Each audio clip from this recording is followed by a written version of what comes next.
दोस्तों, कुछ लोग होते हैं जिनका मानना है कि कर्म ही सबसे बड़ा धर्म है। वहीं कुछ लोग ऐसे भी हैं जो अपने जातीय धर्म को ही सबसे ऊपर मानते हैं और उसी को आगे बढ़ाने में अपनी पूरी जिंदगी बिता देते हैं। ऐसे लोगों को धर्म गुरु की उपाधि दे दी जाती है। वैसे धर्म गुरुओं का नाम सुनते ही हमारे दिमाग में उनकी एक इमेज बन जाती है। वो साधारण से लोग जो एक जगह बैठकर बस प्रवचन देते रहते हैं। हाँ, वो अलग बात है कि इस भीड़ में धर्म का लिबास ओढ़े कुछ पाखंडी भी मौजूद हैं, जिनके किस्से वक्त वक्त पर वायरल होते रहते हैं।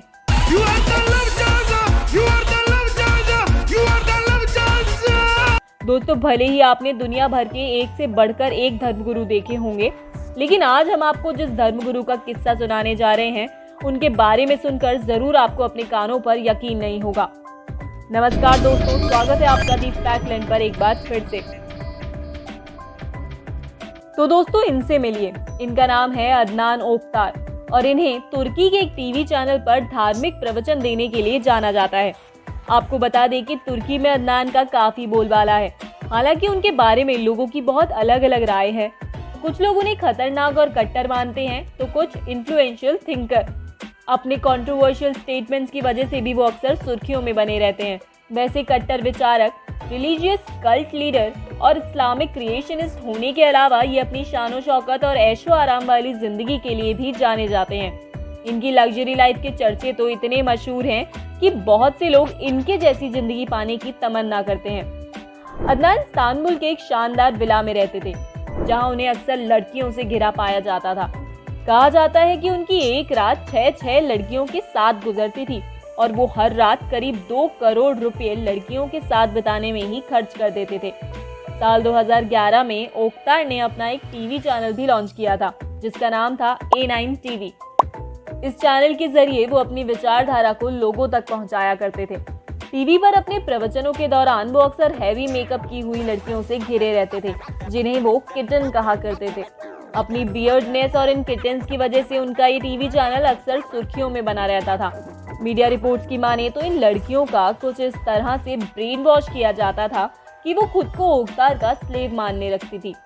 कई बार उन्हें धमकाया और ब्लैकमेल भी किया जाता था। खबरें तो ये भी कहती हैं कि ओक्तार अपने वफादार अनुयायियों को जवान लड़कियों और अमीर पुरुषों को फंसाने के लिए भेजा करते थे। सिर्फ इतना ही नहीं, ओक्तार को पार्टीज करने का भी काफी शौक था। वो अक्सर रमजान के मौके पर कई बड़े नेताओं और इंटरनेशनल लेवल के ताकतवर लोगों को इस्तांबुल के महंगे होटलों में दावत के लिए बुलाया करते थे। उनकी इस ऐशो आराम वाली जिंदगी को उनके सोशल मीडिया अकाउंट्स पर भी खुलकर प्रमोट किया जाता था। उनके फॉलोअर्स, जिन्हें अदनान लायन कहकर बुलाते हैं, वो भी ग्रुप बनाकर उनके विला के आसपास ही रहते थे। वो ही अदनान का सारा कामकाज मैनेज करने के साथ उनके सोशल मीडिया अकाउंट्स को भी संभालते थे। बता दें कि अदनान साल 2018 में तब सुर्खियों में आए थे जब उन्हें धोखाधड़ी और सेक्सुअल हैरेसमेंट के आरोप में उनके 160 से भी ज्यादा फॉलोअर्स के साथ गिरफ्तार किया गया था।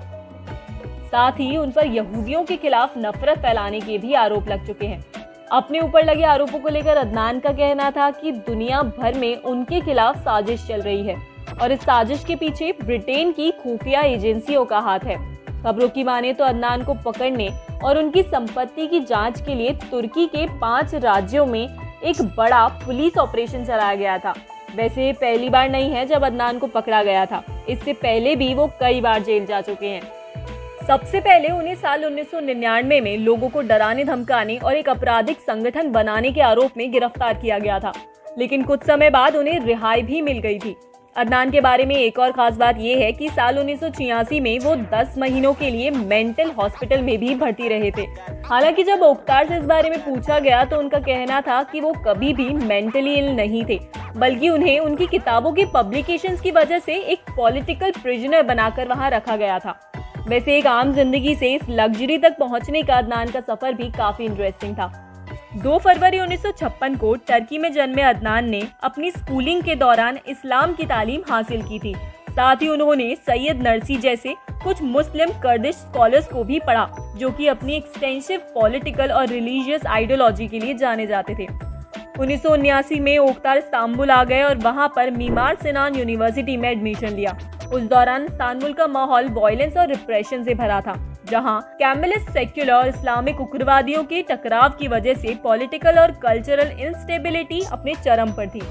ऐसे माहौल में ओकतार के लिए पढ़ाई को कंटिन्यू करना काफी मुश्किल हो गया था, जिसके चलते उन्होंने अपना पूरा ध्यान इस्लाम को और भी गहराई से समझने में लगा दिया। साल 1980 की शुरुआत में उन्होंने एक इस्लामिक संस्था की शुरुआत की। ओकतार ने इस्तांबुल के कुछ सोशली एक्टिव और हाई इकोनॉमिक स्टेटस वाली फैमिलीज से जुड़े कुछ स्टूडेंट्स का एक ग्रुप तैयार किया और उनके साथ अपने इस्लामिक व्यू शेयर करना शुरू कर दिया। साथ ही उन्होंने मार्क्सिज्म, कम्युनिज्म और मेटेरियलिस्टिक फिलॉसफी के खिलाफ भी अपने तर्क रखने शुरू किए। उन्होंने थ्योरीज ऑफ एवोल्यूशन और डार्विनिज्म का भी खंडन किया, क्योंकि उनका मानना था कि ये सभी थ्योरीज मेटेरियलिस्टिक और नास्तिकता को बढ़ावा देती है। 1980 से लेकर अर्ली 1990s तक उन्होंने अपना पूरा ध्यान अपनी कम्युनिटी को मजबूत बनाने में लगा दिया और फिर धीरे धीरे ओकतार इस्तांबुल में काफी मशहूर होने लगे। कई नामी मैगजीन्स में उनके आर्टिकल छपने लगे कि किस तरह से एक मस्जिद में चंद लोगों को प्रवचन देकर अदनान अब तक अच्छी खासी कम्युनिटी बनाने में कामयाब हो गए थे। इस दौरान अदनान ने अपनी थ्योरीज और क्रिएशनिज्म पर भी कई किताबें लिखी, जो कि उनके विचारों की तरह ही कंट्रोवर्शियल थी। वक्त के साथ उनकी कम्युनिटी पूरे इस्तांबुल में मशहूर हो गई थी। इसके बाद से ही उनकी दौलत और शोहरत भी बढ़ती चली गई। आज उनके पास इतनी संपत्ति है कि जिसका कोई अंदाजा भी नहीं लगा सकता। वो जिस चीज पर उंगली रखें उसे खरीद सकते हैं।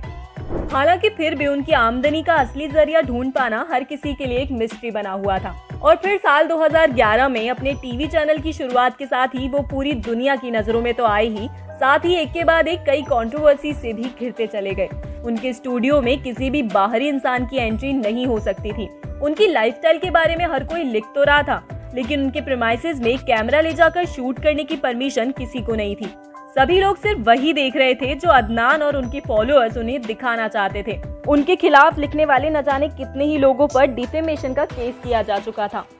फिलहाल अदनान जेल में है, लेकिन एक बात तो तय है कि जिस तरह की जिंदगी अदनान जी चुके हैं वो हर आम इंसान के लिए एक सपने जैसा है। मगर फिर भी कहीं ना कहीं अदनान की जिंदगी एक अनसुलझी पहेली बनकर रह गई है, जिसे अब तक कोई नहीं सुलझा पाया है। तो दोस्तों, आपका क्या कहना है? क्या आपके मन में भी पूरी दुनिया में ऐसा रुतबा बनाने की ख्वाहिश छुपी है? अगर हाँ, तो कमेंट के जरिए हमें जरूर बताइएगा। और अगर आपको आज का ये वीडियो पसंद आया है तो इसे लाइक और शेयर करें। साथ ही फैक्टलैंड की हर लेटेस्ट अपडेट के लिए हमारे चैनल को सब्सक्राइब करके बेल आइकन पर क्लिक करें। शुक्रिया।